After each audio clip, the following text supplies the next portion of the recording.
నమస్తే, నేను Jagadish. Welcome to Sakshi mimicry Mela. గత కొన్ని వారాలుగా మిమిక్రీ మేళా నవ్వుల హేళా కొనసాగుతూనే ఉంది. ఎంతో మంది ఔత్సాహిక కళాకారులు స్వచ్ఛమైన హాస్యాన్ని పండిస్తూ మనల్ని అలరిస్తున్నారు. మరి ఇవాటి ఎపిసోడ్కి ఎంటర్ అయ్యే ముందు మన ఎక్స్పర్ట్స్ని ఒకసారి పరిచయం చేసుకుందాం. మిమిక్రీ శ్రీనివాస్ గారు ప్రఖ్యాత మిమిక్రీ కళాకారులు, అలాగే వెంట్రిలాక్విజాన్ని తెలుగు వారికి పరిచయం చేసిన ఘనులు. అలాగే మిమిక్రీ జనార్దన్ గారు అద్భుతమైన మిమిక్రీ చేయడమే కాదు, హాలీవుడ్, బాలీవుడ్ సినిమాల్లోని ప్రముఖులకు ధ్వనులు అందించారు. వెల్కమ్ జనార్దన్ గారు. ఇక ఇవాటి ఎపిసోడ్లోకి వెళ్ళిపోదాం. ఈరోజు మనల్ని నవ్వించడానికి ఇద్దరు పార్టిసిపెంట్స్తో పాటు మరో స్పెషల్ గెస్ట్ కూడా ఉన్నారు. ఆయన ఎవరో తెలుసుకునే ముందు మన ఫస్ట్ పార్టిసిపెంట్ రేపల్లె శ్రీనివాస్ గారు. Welcome to Sakshi mimicry Mela అండి. నమస్తే అండి.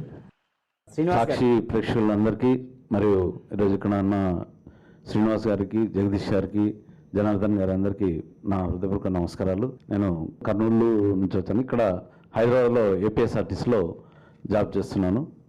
అనంతపురంలో సెటిల్ అయ్యాను. ఓకే, వెరీ గుడ్ అండి. మీరు జాబ్ చేస్తూ మిమిక్రీని ఒక ప్రొఫెషన్గా ఎన్నుకున్నారు. అసలు మిమిక్రీ చేయాలని, మిమిక్రీ నేర్చుకోవాలని మిమిక్రీ ఎలా అనిపించింది మీకు? నేను చిన్నగా ఉన్నప్పుడు ఒక మా గురుగారి ప్రదర్శన చూశానండి. మా గురుగారు వచ్చేసి నందిరాజు పట్టాభిరామారావు గారు. ఓకే. వారి ప్రదర్శన చూసిన తర్వాత మిమిక్రీ అన్నది ఒక్క వ్యక్తి ఇంతమందిని అనుకరించి అందరినీ సాటిస్ఫైడ్ చేయగల కళ ఇది. దీంట్లో ఏదో ఒక ఇదిగా ఉంది అని నేను అప్పుడు తెలుసుకొని ఈ మిమిక్రీని బాగా ప్రాక్టీస్ చేసి చేయాలనేసి అప్పటి నుంచి అనుకొని అప్పటి నుంచి ప్రాక్టీస్ చేస్తూ తర్వాత ప్రదర్శనలు ఇస్తూ వచ్చానండి. ఇవాళ సాక్షి మిమిక్రీ మేళాలో మా ప్రేక్షకులకి ఎలాంటి నవ్వులు పండించబోతున్నారు? ఈరోజు నేను కొంతమంది హిందీ యాక్టర్స్ను మీకు అనుకరించి వినిపిస్తానండి. ముందుగా ప్రాణ్ గారు ఓ చిత్రంలో ఒక డైలాగ్ చెప్తారు. ఒక కాలియా ఫిలింలో ఒక డైలాగ్ చెప్తే దాన్ని ఇంకొకరు ఒక్కొక్కరు ఒక విధంగా చెప్తారు. ముందుగా ప్రాణ్ గారు, रघबीर सिंह की जेल से तो भागने के कई कैदी ने कोशिश की, लेकिन तुम जितनी दूर पहुंच के हो उतनी दूर आज तक कोई नहीं पहुंचा।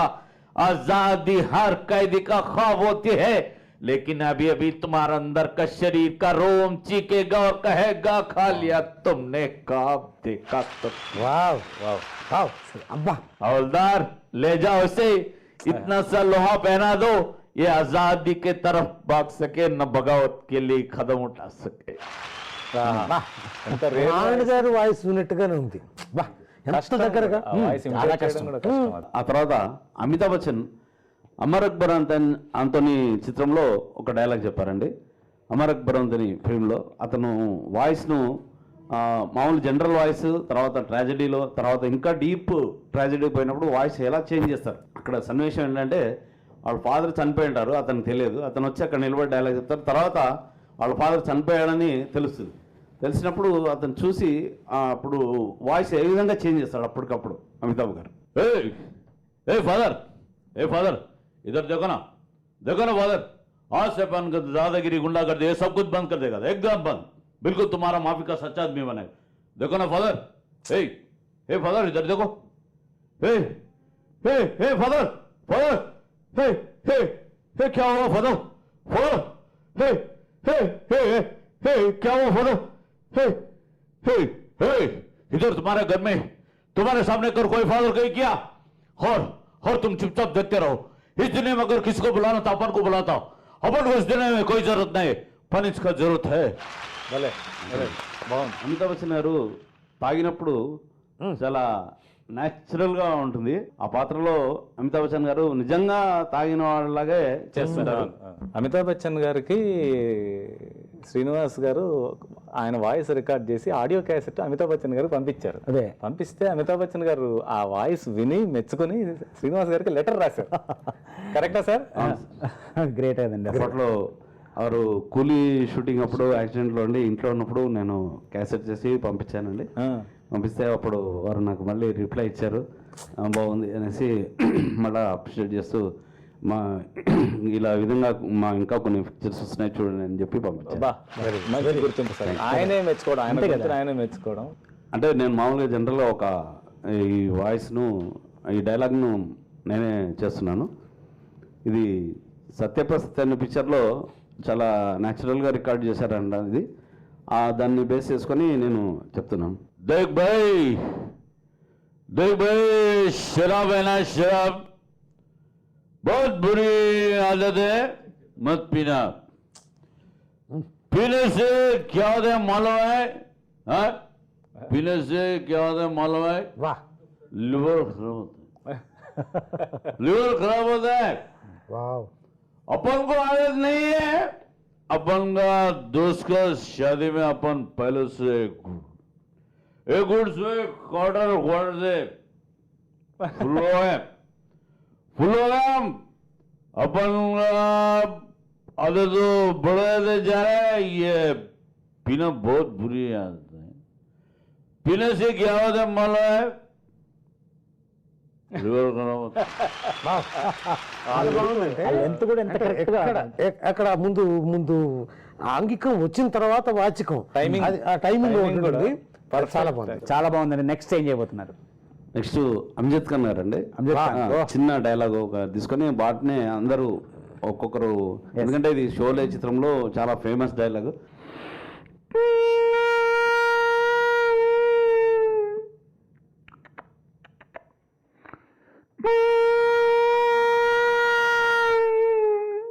अरे ओ सांबा, कितने आदमी थे?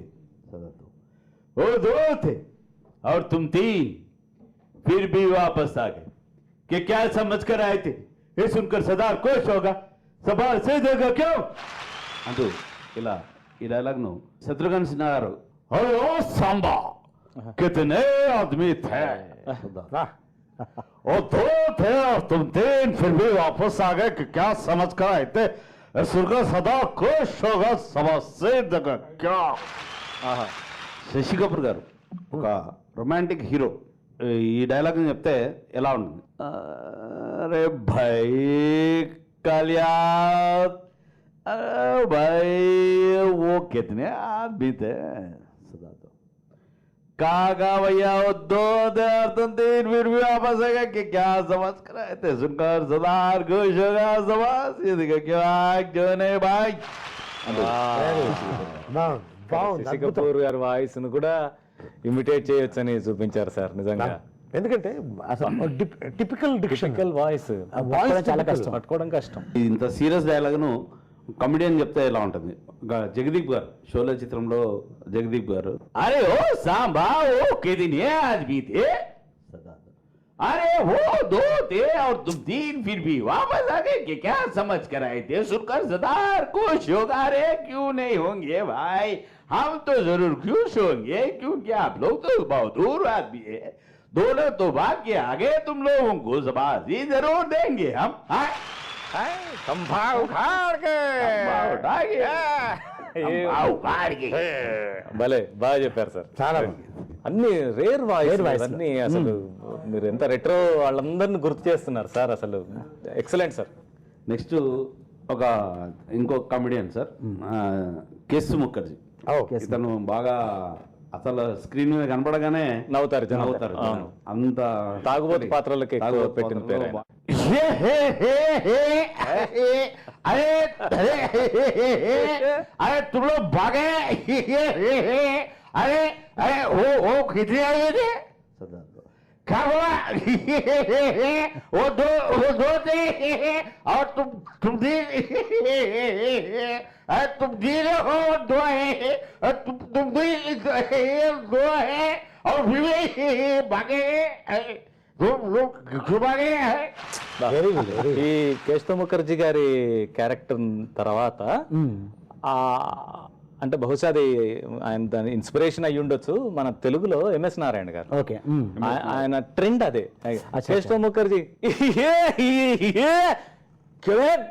అన్న దాన్ని ఎంఎస్ నారాయణ గారు తీసుకున్నారు. అయితే ఎంఎస్ నారాయణ గారు అంటే బ్యారిటోను. ఆయన ఏం చేశారంటే, ఏంటో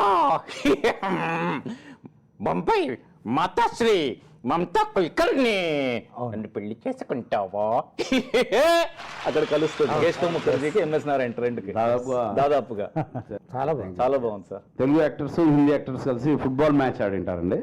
ఆ ఫుట్బాల్ మ్యాచ్లో తెలుగు యాక్టర్స్ ఏమో ఓడిపోయి ఉంటారు, హిందీ యాక్టర్స్ గెలిచి కప్పు తీసుకొని వెళ్ళిపోయి ఉంటారు. అప్పుడు అక్కడ రూమ్లో కూర్చొని ఈ తెలుగు యాక్టర్స్ అంతా డిస్కషన్ చేసుకుంటుంటారు. ఈ టీంకి వచ్చేసి తెలుగు యాక్టర్స్ టీంకు ఎన్టీ రామారావు గారు కెప్టెన్, నాగేశ్వరరావు గారు దీన్ని అంతా లైట్గా తీసుకొని అతను రూమ్లోకి వస్తే రామారావు గారు చాలా సీరియస్గా అక్కడ కూర్చొని ఉంటారు. నాగేశ్వరరావు గారు ఎంటర్ అవుతారు. ఆ తర్వాత ఒక్కొక్క నటుడు వస్తుంటారు, వాళ్ళు ఏ విధంగా మాట్లాడతారు అనేది. ఏమండి అన్నగారు, ఎందుకండి అంత బాధగా ఉన్నారు? మనమేమన్నా ఫుట్బాల్ ఆటగాళ్ళమా? కాదే. అయినా ఆడాం, కానీ ఓడిపోయాం. జయాపజయాలు దైవ నిర్ణయాలంట. అంతదానికి మీరు ఎందుకంత బాధపడుతున్నారో నాకేమీ అర్థం కావట్లేదు. ఏటంతా పాడేసింది నువ్వేనయ్యా. నేను అటంతా పాడైంది. నువ్వు కాస్త బాగా ఆడితే హిందీ యాక్టర్ సత్తు చూసుకునేవాళ్ళం కదయ్యా. ఎంత మాట అన్నారంటే, నేను ఆట సరిగా ఆడలేదు. నేను ఒక్కొక్క బంతిని తన్నడానికి నా నరనరాలు ఎంత చూపన్నాయో పీకెత్తు.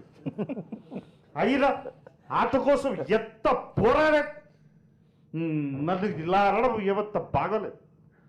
అయినా ఈ ఆటంతా పాడేసింది ఆ హీరో కృష్ణ గారు.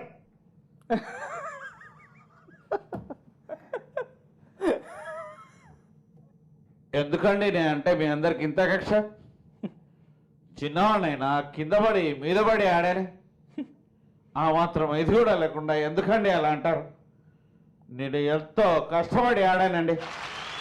మిత్రమా, మరి నువ్వు బాగాడావు, నేను బాగాడావు. అయితే ఈ ఆటంతా పాడేసింది ఎవరట్టావు? ఈ ఆటంతా పాడేసింది ఆ కమలాసనే అండి.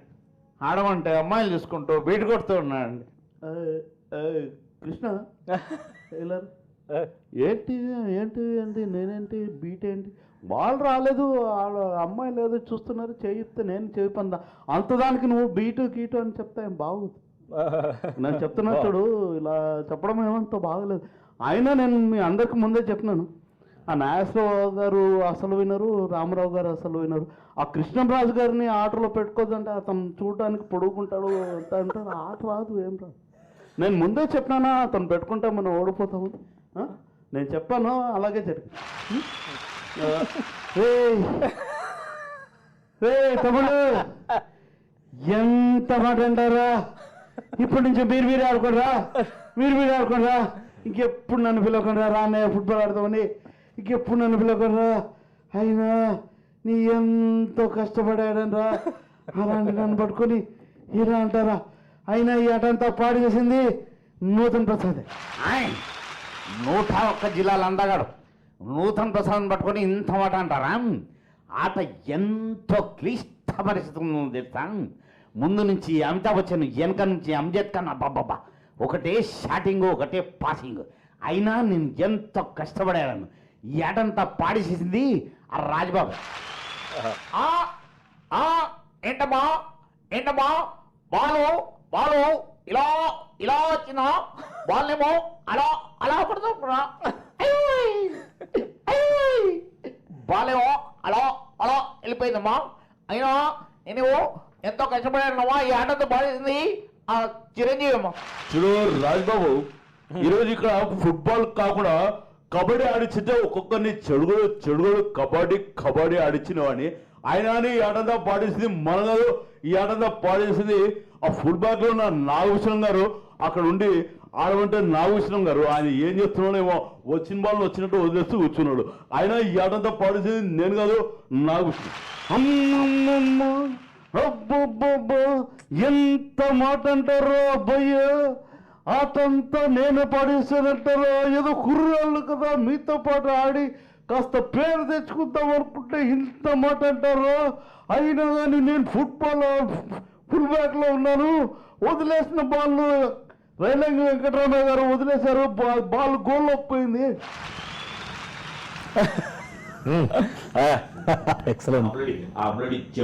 జబ్బడి రంబ చూడగడ ఏంట్రా బాబు బాలేమాడ నేను మీద బాలు నేను బాలు బాలు అలా అలా పడుకుందా బాల అలా గొల్ల పోయి దాన్ని నేనేం చేయాలి వస్తా.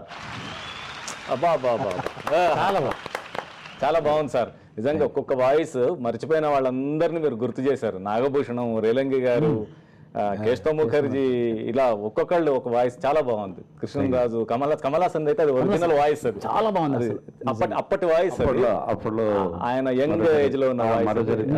మరో చరిత్ర చాలా బాగుంది సార్. థ్యాంక్ యూ మిమిక్రీ మేళాకి వచ్చినందుకు, Thank you. మళ్ళీ పాత ఆర్టిస్టులందరినీ మీరు గుర్తు చేసినందుకు. చాలా థ్యాంక్స్ సార్. మీ అందరికి మరి ఒకసారి కృతజ్ఞతలు తెలియదు.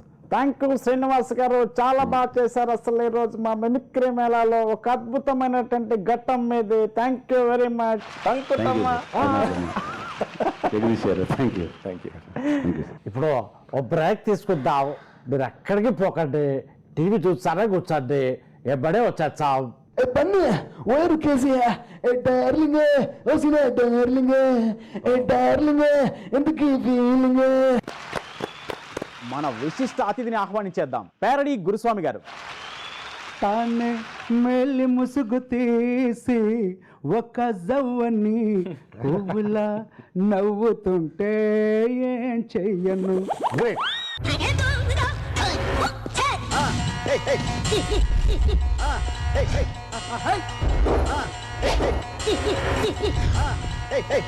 Hey!